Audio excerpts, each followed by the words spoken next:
Good morning, Pelham Road. Hope you've had a good week and hope you're looking forward to a great weekend. This morning's trivia is actually my t-shirt, so I'm going to have to face it down, and this is a quote from a movie.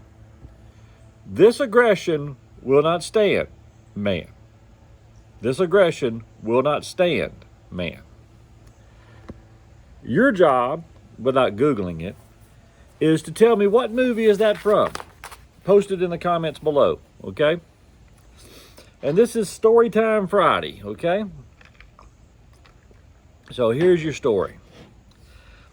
On the southwest face of Mount Everest, there's a glacier named by the locals Kumba. It is still dark at Kumba sometime after midnight. But even now, the glacier is teeming with activity. This is the site of the Everest Base Camp at 17,500 feet. Expeditions from all over the world gather here to begin their assault on Mount Everest. This is really, climbing season is actually over on Mount Everest by now, but climbing season begins and has a very small window in May and June. And the climbers that are going, they go from 17,500 to 19,500, which is Base Camp 1. And Base Camp 2 is at 2,100 feet. Base Camp 3 is at 24,000 feet. And Base Camp 4 is at 26,000 feet. And the story I'm about to tell you is from 1996 in May. A fast-moving storm caught climbers off guard. Many were attempting to reach the summit and were surprised by the storm. Unfortunately, they were unable to retreat quick enough, and many died. Andy Harris, Doug Hansen, Rob Hall, and 6 others in their crew died on the side of Mount Everest that weekend. An IMAX film crew caught the disaster on film. The entire event has been retold by John Cautionary, who was one of the few to reach the summit and survive the deadly storm. Now, whenever there is an attempt to summit Mount Everest, a turnaround time is set. And if you haven't reached the peak by this time, you're supposed to turn around. On this occasion, the time was set for 2 p.m. Yet many climbers ignored the 2 p.m. deadline and continued to climb, and some didn't even reach the summit until about 4:30. Now, 2 p.m. was set, and all seemed well, really, at 2 p.m.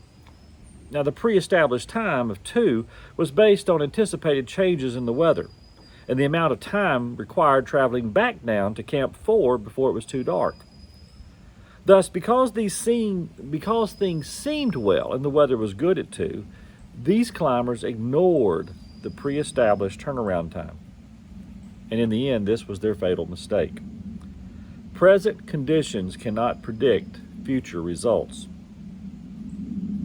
Now, we don't have to be climbing Mount Everest to make the mistake of ignoring the signs of trouble ahead. When we fail to turn around and listen to the music, it could prove to be fatal.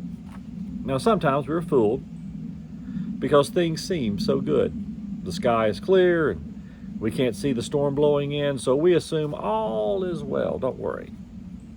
But there are 9 bodies left as monuments on Mount Everest to testify to the foolishness of trusting current conditions and emotions over good advice.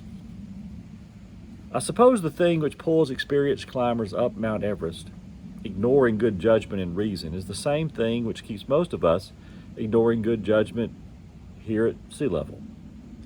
It is the desire to live beyond restraint, to do more than we ever imagined, or at least more than our neighbor. We have been told that to make an omelet, you have to break a few eggs. Thus, we are preconditioned and willing to ignore good judgment and break a few eggs from time to time to reach our goals, even if that eventually destroys us. Now, don't get me wrong. No one wakes up each day and says, well, listen, I want to hurt myself and others today. We wake up drawn to accomplish something, to make the most of our day. If we have to work long hours and miss the children growing up, if we have to hurt a few people to do it, if we have to compromise our values to accomplish it, These are, as they say, necessary evils.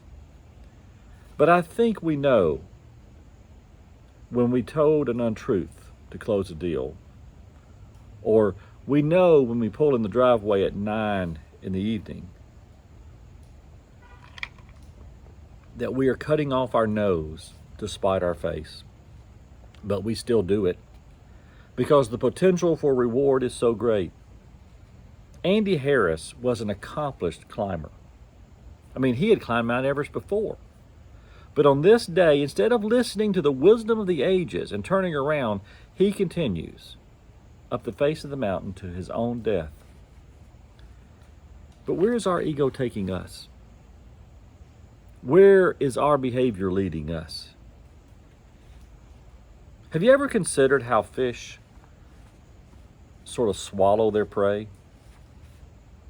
I mean, there's really a wonderful analogy in the Jonah story.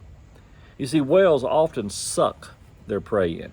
They open their mouth, and the water begins to drain in, and like a vacuum, they just pull their prey in. Oddly, the same way soul-destroying behavior works. It usually sucks us in while we are busy doing something else. So the skinny on the Jonah story and the Mount Everest story is when we go our own way and disregard the wisdom of the ages, we are sucked into a place of misery. And eventually that misery will spit us out, crumbled and broken.